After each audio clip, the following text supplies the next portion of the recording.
8 Gillan বা রোগী বর্গ।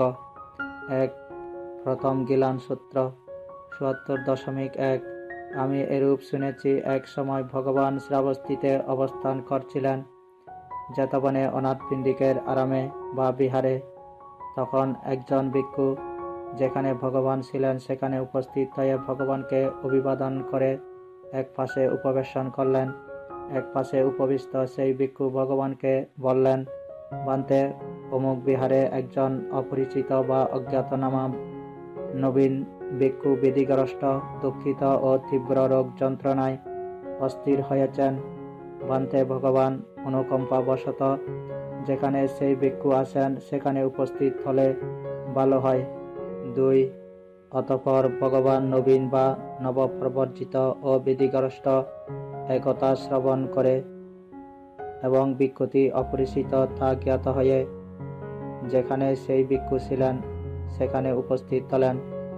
সেই ভিক্ষু দূর হতে ভগবানকে আসতে দেখে মঞ্চ বা শয্যা হতে ভগবানের প্রতি গার্বতাবশত গাত্রোত্থান করলেন। তখন ভগবান সেই ভিক্ষুকে বললেন, হে ভিক্ষু, থামো, তুমি মঞ্চ হতে উঠো না। এখানে আসন প্রজ্ঞাপ্ত বা প্রস্তুতকৃত আছে, তথায় আমি উপবেশন করিব। ভগবান প্রজ্ঞাপ্ত আসনে উপবেশন করলেন। উপবিষ্ট ভগবান সেই ভিক্ষুকে বললেন, হে ভিক্ষু, তুমি রোগ যন্ত্রণা সহ্য করতে সক্ষম হচ্ছ কি? তোমার দেহ চালনা করতে পারছ কি? তোমার দুঃখ বেদনা পরিক্ষীণ বা অবসান হচ্ছে নাকি বৃদ্ধি পাচ্ছে? রোগ বৃদ্ধির লক্ষণ দেখা যাচ্ছে নাকি অবসানের লক্ষণ দেখা যাচ্ছে? ভিক্ষু বললেন, বান্তে, আমার রোগ যন্ত্রণা সহ্য হচ্ছে না। আমি চারি ঈর্ষাপট প্রবর্তন করতে অক্ষম। আমার দুঃখ বেদনা অতি প্রবল, বাড়ছে কিন্তু কমছে না। বৃদ্ধি ব্যতীত উপশমের লক্ষণ পরিলক্ষিত হচ্ছে না। হে ভিক্ষু, তোমার কোনো ককৃত্য বা অনুশোচনা ও বিপ্রতিসার বা অনুতাপ নেই তো? বান্তে, আমার অনুশোচনা ও অনুতাপ অল্প নয়, অধিক। হে ভিক্ষু, তুমি আপনশীল হতে চ্যুত বলে নিন্দিত হও কি? বান্তে, আমি শীলচ্যুত বলে নিন্দিত হই না। হে ভিক্ষু, যদি তুমি শীলচ্যুত বলে নিন্দিত না হও তবে তোমার অনুশোচনায় বা কি, অনুতাপই বা কি? বান্তে, আমি কিন্তু এরূপে জ্ঞাত নই যে শীল বিশুদ্ধির জন্যই ভগবান কর্তৃক ধর্ম দেশিত। হে ভিক্ষু, শীল বিশুদ্ধির জন্যই ভগবান কর্তৃক ধর্ম দেশিত। যদি তুমি এরূপে জ্ঞাত না হও বা না জানো তবে আমার কর্তৃক কি উদ্দেশ্যে ধর্ম দেশিত বলে তুমি জানো? 3 বান্তে, ভগবান কর্তৃক দেশিত ধর্ম রাগ বা আসক্তি বিরাগের বা ক্ষয়ের জন্য এরূপে আমি জানি। সাধু সাধু ভিক্ষু, রাগ বিরাগের জন্য আমার কর্তৃক ধর্ম দেশিত তা তুমি উত্তম রূপে অবগত হয়েছ। হে ভিক্ষু, সত্যি বা বাস্তবিকই রাগ বিরাগের জন্যই আমার কর্তৃক ধর্ম দেশিত হয়। 4 হে ভিক্ষু, তুমি ইহা কি মনে করো, চক্ষু নিত্য নাকি অনিত্য? অনিত্য। বান্তে, যা অনিত্য তা দুঃখ নাকি সুখ? দুঃখ। বান্তে, যা অনিত্য, দুঃখ ও পরিবর্তনশীল তা আমার, তা আমি, তা আমার আত্মা বলে দর্শন করা উচিত কি? নিশ্চয়ই নয় বান্তে। সত্র, জ্ঞান, জিহ্বা, কায় ও মন সম্বন্ধেও এরূপ। 5 হে ভিক্ষু, শ্রুতবান আর্য শ্রাবক বিষয়টি এভাবে দর্শন করে চক্ষুতে নির্ভেদ প্রাপ্ত হন, সত্রে নির্ভেদ প্রাপ্ত হন, জ্ঞানে নির্ভেদ প্রাপ্ত হন, জিহ্বায় নির্ভেদ প্রাপ্ত হন, কায়ে নির্ভেদ প্রাপ্ত হন ও মনে নির্ভেদ প্রাপ্ত হন। নির্ভেদ প্রাপ্ত হয়ে বিরাগ হন, বিরাগ হতে বিমুক্ত হন, বিমুক্তিতে বিমুক্ত হয়েছি বলে জ্ঞানের উদয় হয় এবং তিনি প্রকৃষ্ট রূপে জানতে পারেন, আমার জন্মবীজ ক্ষীণ হইয়াছে, ব্রহ্মচর্য ব্রত উদযাপিত হইয়াছে, করণীয় কার্য কৃত হইয়াছে, এ জীবনের আসক্তের জন্যে আর অন্য কর্তব্য নাই। 6 ভগবান ইহা বললেন সেই ভিক্ষু সন্তুষ্ট মনে ভগবানের বাসন অভিনন্দন করলেন। এই সূত্র ব্যাখ্যাকালে বা বিশ্লেষণকালে সেই ভিক্ষুর বিরস বিতমল বা নির্মল ধর্মচক্ষু উৎপন্ন হল, যা কিছু উৎপত্তি স্বভাব বিশিষ্ট তৎসমুদয় নিরোধ স্বভাব সম্পন্ন। প্রথম সূত্র সমাপ্ত। 2. দ্বিতীয় গিলান সূত্র ৭৫.১। আমি এরূপ শুনেছি, এক সময় ভগবান শ্রাবস্তিতে অবস্থান করছিলেন জেতবনে অনাথ পিণ্ডিকের আরামে বা বিহারে। তখন একজন ভিক্ষু যেখানে ভগবান ছিলেন সেখানে উপস্থিত হয়ে ভগবানকে অভিবাদন করে এক পাশে উপবেশন করলেন। এক পাশে উপবিষ্ট সেই ভিক্ষু ভগবানকে বললেন, বান্তে অমুক বিহারে একজন অপরিচিত বা অজ্ঞাতনামা নবীন ভিক্ষু বিধিগ্রস্ত, দুঃখিত ও তীব্র রোগ যন্ত্রণায় অস্থির হয়েছেন। বান্তে ভগবান অনুকম্পাবশত যেখানে সেই ভিক্ষু আছেন সেখানে উপস্থিত হলে ভালো হয়। 2. অতঃপর ভগবান নবীন বা নবপ্রবর্জিত ও বিধিগ্রস্ত এক কথা শ্রবণ করে এবং ভিক্ষুটি অপরিচিত তা জ্ঞাত হয়ে যেখানে সেই ভিক্ষু ছিলেন সেখানে উপস্থিত হলেন। সেই ভিক্ষু দূর হতে ভগবানকে আসতে দেখে মঞ্চ বা শয্যা হতে ভগবানের প্রতি গাঢ়তাবশত গাত্রোত্থান করলেন। তখন ভগবান সেই ভিক্ষুকে বললেন, হে ভিক্ষু, থামো, তুমি মঞ্চ হতে উঠো না। এখানে আসন প্রজ্ঞাপ্ত বা প্রস্তুতকৃত আছে, তথায় আমি উপবেশন করব। ভগবান প্রজ্ঞাপ্ত আসনে উপবেশন করলেন। উপবিষ্ট ভগবান সেই ভিক্ষুকে বললেন, হে ভিক্ষু, তুমি রোগ যন্ত্রণা সহ্য করতে সক্ষম হচ্ছ কি? তোমার দেহ চালনা করতে পারছ কি? তোমার দুঃখ বেদনা পরিত্রাণ বা অবসান হচ্ছে নাকি বৃদ্ধি পাচ্ছে? রোগ বৃদ্ধির লক্ষণ দেখা যাচ্ছে নাকি অবসানের লক্ষণ দেখা যাচ্ছে? ভিক্ষু বললেন, বান্তে, আমার রোগ যন্ত্রণা সহ্য হচ্ছে না। আমি চারিত্র্যপট প্রবর্তন করতে অক্ষম। আমার দুঃখ বেদনা অতি প্রবল, বাড়ছে বই কমছে না। বৃদ্ধি ব্যতীত উপশমের লক্ষণ পরিলক্ষিত হচ্ছে না। হে ভিক্ষু, তোমার কোনো ককৃত্য বা অনুশোচনা ও বিপ্রতিসার বা অনুতাপ নেই তো? বান্তে, আমার অনুশোচনা ও অনুতাপ অল্প নয়, অধিক। হে ভিক্ষু, তুমি আপন শীল হতে চ্যুত বলে নিন্দিত হও কি? বান্তে, আমি শীলচ্যুত বলে নিন্দিত হই না। হে ভিক্ষু, যদি তুমি শীলচ্যুত বলে নিন্দিত না হও, তবে তোমার অনুশোচনায় বা কি, অনুতাপই বা কি? বান্তে, আমি কিন্তু এরূপে জ্ঞাত নই যে শীল বিশুদ্ধির জন্যই ভগবান কর্তৃক ধর্মদেশিত। হে ভিক্ষু, শীল বিশুদ্ধির জন্যই ভগবান কর্তৃক ধর্মদেশিত যদি তুমি এরূপে জ্ঞাত না হও বা না জানো, তবে আমার কর্তৃক কি উদ্দেশ্যে ধর্মদেশিত বলে তুমি জানো? 3. বান্তে, ভগবান কর্তৃক দেশিত ধর্ম অনুৎপাত পরিনির্বাণের বা তৃষ্ণাহীন পরিনির্বাণের জন্য আমি এরূপ জানি। সাধু সাধু, হে ভিক্ষু, অনুৎপাত পরিনির্বাণের জন্যই আমার কর্তৃক ধর্মদেশিত, তা তুমি উত্তম রূপে অবগত হয়েছ। হে ভিক্ষু, সত্যই বা বাস্তবিকই অনুৎপাত পরিনির্বাণের জন্যই আমার কর্তৃক ধর্মদেশিত। 4. হে ভিক্ষু, তুমি ইহা কি মনে করো, সূক্ষ্ম নিত্য নাকি অনিত্য? অনিত্য বান্তে। যা অনিত্য তা দুঃখ নাকি সুখ? দুঃখ বান্তে। যা অনিত্য, দুঃখ ও পরিবর্তনশীল, তা আমি, তা আমার আত্মা বলে দর্শন করা উচিত কি? নিশ্চয় নয় বান্তে। 5. রূপ, চক্ষু বিজ্ঞান, চক্ষু সংস্পর্শ হেতু উৎপন্ন সুখ বা দুঃখ বা অদুঃখ অসুখ বেদনা, সত্র শব্দ, সত্র বিজ্ঞান, সত্র সংস্পর্শ হেতু উৎপন্ন সুখ বা দুঃখ বা অদুঃখ সুখ বেদনা, ঘ্রাণ গন্ধ, ঘ্রাণ বিজ্ঞান, ঘ্রাণ সংস্পর্শ, ঘ্রাণ সংস্পর্শ হেতু উৎপন্ন সুখ বা দুঃখ বা অদুঃখ সুখ বেদনা।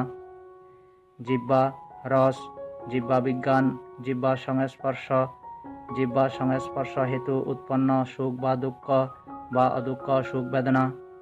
কায় স্পর্শব্য, কায় বিজ্ঞান, কায় সংস্পর্শ, কায় সংস্পর্শ হেতু উৎপন্ন সুখ বা দুঃখ বা অদুঃখ সুখ বেদনা।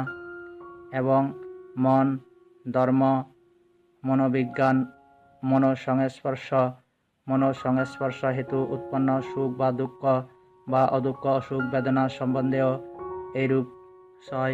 হে ভিক্ষু, শ্রুতবান আর্যশ্রাবক বিষয়টি এরূপে দর্শন করে চক্ষুর প্রতি নির্ভেদ প্রাপ্ত হন, রূপের প্রতি নির্ভেদ প্রাপ্ত হন, চক্ষু বিজ্ঞানের প্রতি নির্ভেদ প্রাপ্ত হন, চক্ষু সংস্পর্শের প্রতি নির্ভেদ প্রাপ্ত হন, চক্ষু সংস্পর্শ হেতু যে সুখ বা দুঃখ বা অদুঃখ সুখ বেদনা উৎপন্ন হয় তাতেও নির্ভেদ প্রাপ্ত হন, সত্রের প্রতি নির্ভেদ প্রাপ্ত হন, শব্দের প্রতি নির্ভেদ প্রাপ্ত হন, সত্র বিজ্ঞানের প্রতি নির্ভেদ প্রাপ্ত হন, সত্র সংস্পর্শের প্রতি নির্ভেদ প্রাপ্ত হন, সত্র সংস্পর্শ হেতু যে সুখ বা দুঃখ বা অদুঃখ সুখ বেদনা উৎপন্ন হয় তাতেও নির্ভেদ প্রাপ্ত হন, ঘ্রাণের প্রতি নির্ভেদ প্রাপ্ত হন, গন্ধের প্রতি নির্ভেদ প্রাপ্ত হন, ঘ্রাণ বিজ্ঞানের প্রতি নির্ভেদ প্রাপ্ত হন, ঘ্রাণ সংস্পর্শের প্রতি নির্ভেদ প্রাপ্ত হন, ঘ্রাণ সংস্পর্শ হেতু যে সুখ বা দুঃখ বা অদুঃখ অসুখ বেদনা উৎপন্ন হয় তাতেও নির্ভেদ প্রাপ্ত হন, জিহ্বার প্রতি নির্ভেদ প্রাপ্ত হন, রসের প্রতি নির্ভেদ প্রাপ্ত হন, জিহ্বা বিজ্ঞানের প্রতি নির্ভেদ প্রাপ্ত হন, জিহ্বা সংস্পর্শের প্রতি নির্ভেদ প্রাপ্ত হন, জিহ্বা সংস্পর্শ হেতু যে সুখ বা দুঃখ বা অদুঃখ অসুখ বেদনা উৎপন্ন হয় তাতেও নির্ভেদ প্রাপ্ত হন, কায়ের প্রতি নির্ভেদ প্রাপ্ত হন, স্পর্শব্যের প্রতি নির্ভেদ প্রাপ্ত হন, কায় বিজ্ঞানের প্রতি নির্ভেদ প্রাপ্ত হন, কায় সংস্পর্শের প্রতি নির্ভেদ প্রাপ্ত হন, কায় সংস্পর্শ হেতু যে সুখ বা দুঃখ বা অদুঃখ অসুখ বেদনা উৎপন্ন হয় তাতেও নির্ভেদ প্রাপ্ত হন, মনের প্রতি নির্ভেদ প্রাপ্ত হন, ধর্মের প্রতি নির্ভেদ প্রাপ্ত হন, মনোবিজ্ঞানের প্রতি নির্ভেদ প্রাপ্ত হন, মনোসংস্পর্শের প্রতি নির্ভেদ প্রাপ্ত হন, মনোসংস্পর্শ হেতু যে সুখ বা দুঃখ বা অদুঃখ সুখ বেদনা উৎপন্ন হয় তাতেও নির্ভেদ প্রাপ্ত হন, নির্ভেদ হতে বিরাগ হন, বিরাগ হতে বিমুক্ত হন, বিমুক্তিতে বিমুক্ত হয়েছি বলে জ্ঞানের সঞ্চার হয় এবং তিনি প্রকৃষ্ট রূপে জানতে পারেন জন্মবীজ ক্ষীণ হয়েছে, ব্রহ্মচর্য ব্রত উদযাপিত হয়েছে, করণীয় কার্যকৃত হয়েছে এবং এ জীবনে আসক্তের জন্য আর অপর কর্তব্য নাই। ভগবান ইহা বললেন। সেই ভিক্ষু সন্তুষ্ট মনে ভগবানের বাসন অভিনন্দন করলেন। এই সূত্র ব্যাখ্যাকালে সেই ভিক্ষুর চিত্ত অনাসক্ত বা তৃষ্ণারহিত হয়ে আসব হতে বিমুক্ত হল। দ্বিতীয় সূত্র সমাপ্ত। 3. রাধা অনিত্য সূত্র 76.1 আমি এরূপ শুনেছি, এক সময় ভগবান শ্রাবস্তিতে অবস্থান করছিলেন জেতবনে অনাথ পিণ্ডিকের বিহারে। তখন আয়ুষ্মান রাধা যেখানে ভগবান সেখানে উপস্থিত হয়ে ভগবানকে অভিবাদন করে এক পাশে উপবেশন করলেন। এক পাশে উপবিষ্ট আয়ুষ্মান রাধা ভগবানকে বললেন, বান্তে আমার পক্ষে উত্তম বা মঙ্গল হবে ভগবান আমাকে সংক্ষিপ্তভাবে ধর্মদেশনা করুন, যাতে আমি ভগবানের ধর্ম শ্রবণ করে একাকী বিচ্ছিন্ন অপ্রমত্ত বীর্যবান তদ্গত চিত্তে বা নির্বাণগত চিত্তে অবস্থান করতে পারি। 2. হে রাধা, যা অনিত্য তাতে তোমার ছন্দ বা কামনা পরিত্যাগ করা উচিত। রাধা, অনিত্য কি কি যাতে তোমার ছন্দ পরিত্যাগ করা উচিত? চক্ষু অনিত্য, রূপ অনিত্য, চক্ষু বিজ্ঞান অনিত্য, চক্ষু সংস্পর্শ অনিত্য, চক্ষু সংস্পর্শ হেতু উৎপন্ন সুখ বা দুঃখ বা অদুঃখ সুখ বেদনা অনিত্য, তাতে তোমার ছন্দ পরিত্যাগ করা উচিত। সত্র অনিত্য, শব্দ অনিত্য, সত্র বিজ্ঞান অনিত্য, সত্র সংস্পর্শ অনিত্য, সত্র সংস্পর্শ হেতু উৎপন্ন সুখ বা দুঃখ বা অদুঃখ সুখ বেদনা অনিত্য, তাতে তোমার ছন্দ পরিত্যাগ করা উচিত। ঘ্রাণ অনিত্য, গন্ধ অনিত্য, জ্ঞান বিজ্ঞান অনিত্য, জ্ঞান সংস্পর্শ অনিত্য, জ্ঞান সংস্পর্শ হেতু উৎপন্ন সুখ বা দুঃখ বা অদুঃখ সুখ বেদনা অনিত্য, তাতে তোমার ছন্দ পরিত্যাগ করা উচিত। জিহ্বা অনিত্য, রস অনিত্য, জিহ্বা বিজ্ঞান অনিত্য, জিহ্বা সংস্পর্শ অনিত্য, জিহ্বা সংস্পর্শ হেতু উৎপন্ন সুখ দুঃখ বা অদুঃখ সুখ বেদনা অনিত্য, তাতে তোমার ছন্দ পরিত্যাগ করা উচিত। কায় অনিত্য, স্পর্শব্য অনিত্য, কায় বিজ্ঞান অনিত্য, কায় সংস্পর্শ অনিত্য, কায় সংস্পর্শ হেতু উৎপন্ন সুখ বা দুঃখ বা অদুঃখ সুখ বেদনা অনিত্য, তাতে তোমার ছন্দ পরিত্যাগ করা উচিত। মন অনিত্য, ধর্ম অনিত্য, মনোবিজ্ঞান অনিত্য, মনোসংস্পর্শ অনিত্য, মনোসংস্পর্শ হেতু উৎপন্ন সুখ বা দুঃখ বা অদুঃখ সুখ বেদনা অনিত্য, তাতে তোমার ছন্দ পরিত্যাগ করা উচিত। হে রাড, যা অনিত্য, তাতে তোমার ছন্দ পরিত্যাগ করা উচিত। তৃতীয় সূত্র সমাপ্ত। 4. রাড দুঃখ সূত্র 77.1। হে রাড, যা দুঃখ, তাতে তোমার ছন্দ পরিত্যাগ করা উচিত। হে রাড, দুঃখ কি কি, যাতে তোমার ছন্দ পরিত্যাগ করা উচিত? 2. হে রাড, চক্ষু দুঃখ, তাতে তোমার ছন্দ পরিত্যাগ করা উচিত। রূপ দুঃখ, তাতে তোমার ছন্দ পরিত্যাগ করা উচিত। চক্ষু বিজ্ঞান দুঃখ, তাতে তোমার ছন্দ পরিত্যাগ করা উচিত। চক্ষু সংস্পর্শ দুঃখ, তাতে তোমার ছন্দ পরিত্যাগ করা উচিত। চক্ষু সংস্পর্শ হেতু উৎপন্ন সুখ বা দুঃখ বা অদুঃখ অসুখ বেদনা দুঃখ, তাতেও তোমার ছন্দ পরিত্যাগ করা উচিত। সত্রাদি, জ্ঞানাদি, জিহ্বাদি, কায়াদি ও মনাদি সম্বন্ধেও এরূপ। হে রাড, যা দুঃখ, তাতে তোমার ছন্দ পরিত্যাগ করা উচিত। চতুর্থ সূত্র সমাপ্ত। 5. রাড অনাত্ম সূত্র 78.1। হে রাড, যা অনাত্ম, তাতে তোমার ছন্দ পরিত্যাগ করা উচিত। হে রাড, অনাত্ম কি কি, যাতে তোমার ছন্দ পরিত্যাগ করা উচিত? 2. হে রাড, চক্ষু অনাত্ম, তাতে তোমার ছন্দ পরিত্যাগ করা উচিত। রূপ অনাত্ম, তাতে তোমার ছন্দ পরিত্যাগ করা উচিত। চক্ষু বিজ্ঞান অনাত্ম, তাতে তোমার ছন্দ পরিত্যাগ করা উচিত। চক্ষু সংস্পর্শ অনাত্ম, তাতে তোমার ছন্দ পরিত্যাগ করা উচিত। চক্ষু সংস্পর্শ হেতু উৎপন্ন সুখ বা দুঃখ বা অদুঃখ সুখ বেদনা অনাত্ম, তাতেও তোমার ছন্দ পরিত্যাগ করা উচিত। সত্রাদি, জ্ঞানাদি, জিহ্বাদি, কায়াদি ও মনাদি সম্বন্ধেও এরূপ। হে রাড, যা অনাত্ম, তাতে তোমার ছন্দ পরিত্যাগ করা উচিত। পঞ্চম সূত্র সমাপ্ত। 6. প্রথম অবিদ্যা পরিত্যাগ সূত্র 79.1। অতঃপর একজন ভিক্ষু যেখানে ভগবান ছিলেন সেখানে উপস্থিত হয়ে ভগবানকে অভিবাদন করে এক পাশে উপবেশন করলেন। এক পাশে উপবিষ্ট সেই ভিক্ষু ভগবানকে বললেন, বান্তে, এই ধর্ম আছে কি যা পরিত্যাগ করলে ভিক্ষুর অবিদ্যা প্রহীন হয়, বিদ্যা উৎপন্ন হয়? হে ভিক্ষু, এক ধর্ম আছে যা পরিত্যাগ করলে ভিক্ষুর অবিদ্যা প্রহীন হয়, বিদ্যা উৎপন্ন হয়। বান্তে, সেই এক ধর্ম কি যা পরিত্যাগ করলে ভিক্ষুর অবিদ্যা প্রহীন হয়, বিদ্যা উৎপন্ন হয়? হে ভিক্ষু, অবিদ্যাই সেই এক ধর্ম যা পরিত্যাগ করলে ভিক্ষুর অবিদ্যা প্রহীন হয়, বিদ্যা উৎপন্ন হয়। বান্তে, কিভাবে জ্ঞাত হলে, কিভাবে দর্শন করলে ভিক্ষুর অবিদ্যা প্রহীন হয়, বিদ্যা উৎপন্ন হয়? 2. হে ভিক্ষু, চক্ষুকে অনিত্যরূপে জ্ঞাত হলে ও দর্শন করলে ভিক্ষুর অবিদ্যা প্রহীন হয়, বিদ্যা উৎপন্ন হয়। রূপকে অনিত্যরূপে জ্ঞাত হলে ও দর্শন করলে ভিক্ষুর অবিদ্যা প্রহীন হয় ও বিদ্যা উৎপন্ন হয়। চক্ষু বিজ্ঞানকে অনিত্যরূপে জ্ঞাত হলে ও দর্শন করলে ভিক্ষুর অবিদ্যা প্রহীন হয় ও বিদ্যা উৎপন্ন হয়। চক্ষু সংস্পর্শকে অনিত্যরূপে জ্ঞাত হলে ও দর্শন করলে ভিক্ষুর অবিদ্যা প্রহীন হয় ও বিদ্যা উৎপন্ন হয়। চক্ষু সংস্পর্শ হেতু উৎপন্ন সুখ বা দুঃখ বা অদুঃখ অসুখ বেদনাকে অনিত্যরূপে জ্ঞাত হলে ও দর্শন করলে ভিক্ষুর অবিদ্যা পুরোহীন হয় ও বিদ্যা উৎপন্ন হয়। সত্রাদি, জ্ঞানাদি, জিহ্বাদি, কায়াদি ও মনাদি সম্বন্ধেও এরূপ। হে ভিক্ষু, এভাবে জ্ঞাত হলে ও দর্শন করলে ভিক্ষুর অবিদ্যা পুরোহীন হয় ও বিদ্যা উৎপন্ন হয়। ষষ্ঠ সূত্র সমাপ্ত। 7. দ্বিতীয় অবিদ্যা পরিত্যাগ সূত্র 80.1।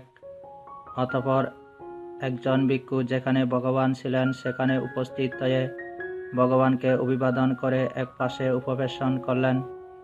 এক পাশে উপবিষ্ট সেই ভিক্ষু ভগবানকে বললেন, বান্তে, এক ধর্ম আছে কি যা পরিত্যাগ করলে ভিক্ষুর অবিদ্যা পুরোহীন হয়, বিদ্যা উৎপন্ন হয়? 2. হে ভিক্ষু, এখানে ভিক্ষুর শ্রুতিগোচর হয় সর্ব বা সমস্ত ধর্মের প্রতি অভিনিবিষ্ট হওয়া উচিত নয়।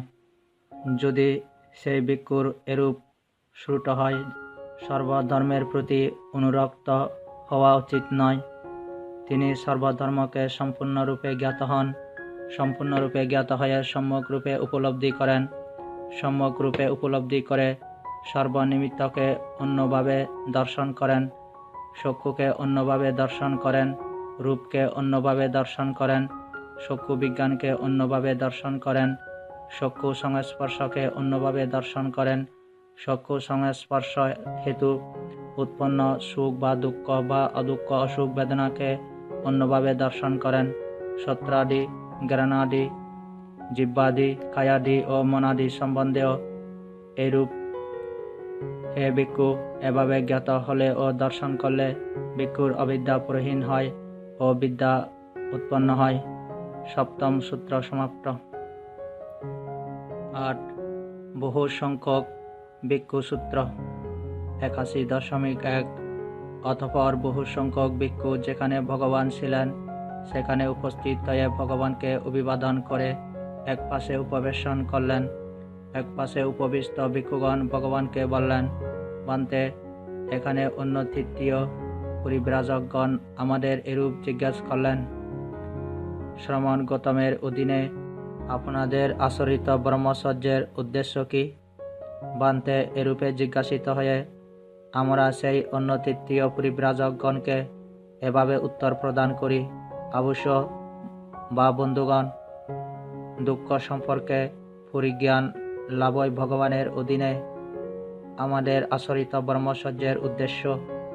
বান্তে, এরূপে জিজ্ঞাসিত হয়ে এভাবে উত্তর প্রদানকালে আমরা কি ভগবান সম্বন্ধে যথার্থবাদী হই?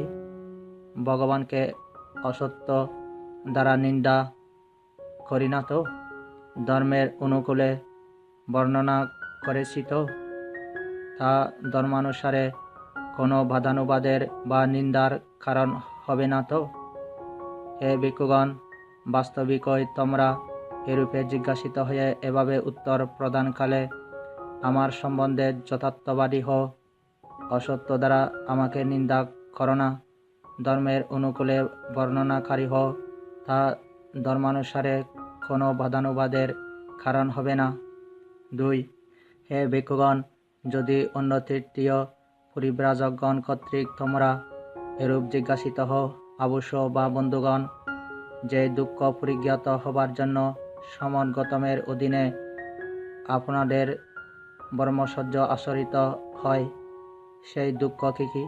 হে ভিক্ষুগণ, এরূপে জিজ্ঞাসিত হয়ে তোমরা সেই অন্য তৃতীয় পরিব্রাজকগণকে এভাবে উত্তর প্রদান করবে, অবশ্য বা বন্ধুগণ, চক্ষু দুঃখ ইহা পরিজ্ঞাত হবার জন্য ভগবানের অধীনে আমাদের ব্রহ্মচর্য আচরিত হয়। রূপ দুঃখ ইহা পরিজ্ঞাত হবার জন্যে ভগবানের অধীনে আমাদের ব্রহ্মচর্য আচরিত হয়। চক্ষু বিজ্ঞান দুঃখ ইহা পরিজ্ঞাত হবার জন্য ভগবানের অধীনে আমাদের ব্রহ্মচর্য আচরিত হয়। চক্ষু সংস্পর্শ দুঃখ ইহা পরিজ্ঞাত হবার জন্য ভগবানের অধীনে আমাদের ব্রহ্মচর্য আচরিত হয়। চক্ষু সংস্পর্শ হেতু উৎপন্ন সুখ বা দুঃখ বা অদুঃখ অসুখ বেদনা দুঃখ ইহা পরিজ্ঞাত হবার জন্য ভগবানের অধীনে আমাদের ব্রহ্মচর্য আচরিত হয়। সত্রাদি, জ্ঞানাদি, জিহ্বাদি, কায়াদি ও মনাদি সম্বন্ধেও এইরূপ।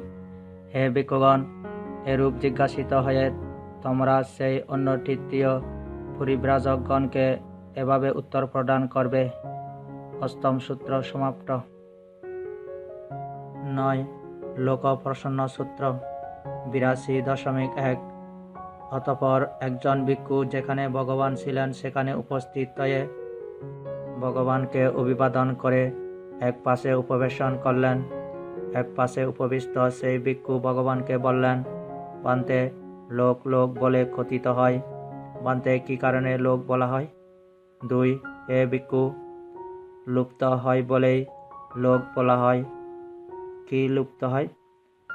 ভিক্ষু, চক্ষু লুপ্ত হয়, রূপ লুপ্ত হয়, চক্ষু বিজ্ঞান লুপ্ত হয়, চক্ষু সংস্পর্শ লুপ্ত হয়, চক্ষু সংস্পর্শ হেতু উৎপন্ন সুখ বা দুঃখ বা অদুঃখ সুখ বেদনা লুপ্ত হয়, সত্র লুপ্ত হয়, শব্দ লুপ্ত হয়, সত্র বিজ্ঞান লুপ্ত হয়, সত্র সংস্পর্শ লুপ্ত হয়, সত্র সংস্পর্শ হেতু উৎপন্ন সুখ বা দুঃখ বা অদুঃখ অসুখ বেদনা লুপ্ত হয়, জ্ঞান লুপ্ত হয়, গন্ধ লুপ্ত হয়, জ্ঞান বিজ্ঞান লুপ্ত হয়, জ্ঞান সংস্পর্শ লুপ্ত হয়, জ্ঞান সংস্পর্শ হেতু উৎপন্ন সুখ বা দুঃখ বা অদুঃখ অসুখ বেদনা লুপ্ত হয়, জিহ্বা লুপ্ত হয়, রস লুপ্ত হয়, জিহ্বা বিজ্ঞান লুপ্ত হয়, জিহ্বা সংস্পর্শ লুপ্ত হয়, জিহ্বা সংস্পর্শ হেতু উৎপন্ন সুখ বা দুঃখ বা অদুঃখ অসুখ বেদনা লুপ্ত হয়, কায় লুপ্ত হয়, স্পর্শব্য লুপ্ত হয়, কায় বিজ্ঞান লুপ্ত হয়, কায় সংস্পর্শ লুপ্ত হয়, কায় সংস্পর্শ হেতু উৎপন্ন সুখ বা দুঃখ বা অদুঃখ অসুখ বেদনা লুপ্ত হয়, মন লুপ্ত হয়, ধর্ম লুপ্ত হয়, মনোবিজ্ঞান লুপ্ত হয়, মনোসংস্পর্শ লুপ্ত হয়, মনোসংস্পর্শ হেতু উৎপন্ন সুখ বা দুঃখ বা অদুঃখ অসুখ বেদনা লুপ্ত হয়। হে ভিক্ষু, লুপ্ত হয় বলে লোক বলা হয়। নবম সূত্র সমাপ্ত। 10. ফাল্গুন প্রসন্ন সূত্র 83.1। আমি এরূপ শুনেছি, এক সময় ভগবান শ্রাবস্তিতে অবস্থান করছিলেন, জেতবনে অনাথ পিণ্ডিক নির্মিত বিহারে। অতঃপর আয়ুষ্মান ফাল্গুন যেখানে ভগবান ছিলেন সেখানে উপস্থিত হয়ে ভগবানকে অভিবাদন করে এক পাশে উপবেশন করলেন। এক পাশে উপবিষ্ট আয়ুষ্মান ফাল্গুন ভগবানকে বললেন, বান্তে সেই চক্ষু আছে কি যে চক্ষু দ্বারা দেখে পরিনির্বাপিত, ছিন্ন প্রপঞ্চ, সম্পন্ন ভ্রমণ, ত্রিবর্তের ক্ষয় সাধনকারী বা ভবচক্র চিহ্নকারী, সর্বদুঃখজয়ী বা বিমুক্ত অতীত বুদ্ধগণকে প্রজ্ঞাপিত করার সময় প্রজ্ঞাপন করতে পারে বা পরিদর্শনকালে প্রকাশ বা ব্যক্ত করতে পারে। সত্র, জ্ঞান, জিহ্বা, কায় ও মন সম্বন্ধেও এরূপ। 2.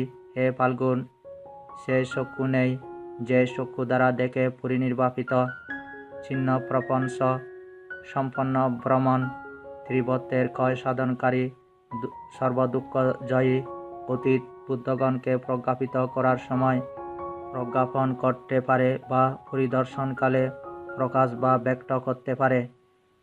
সত্র, জ্ঞান, জিহ্বা, কায় ও মন সম্বন্ধেও এইরূপ। দশম সূত্র সমাপ্ত। গিলানবর্গ সমাপ্ত।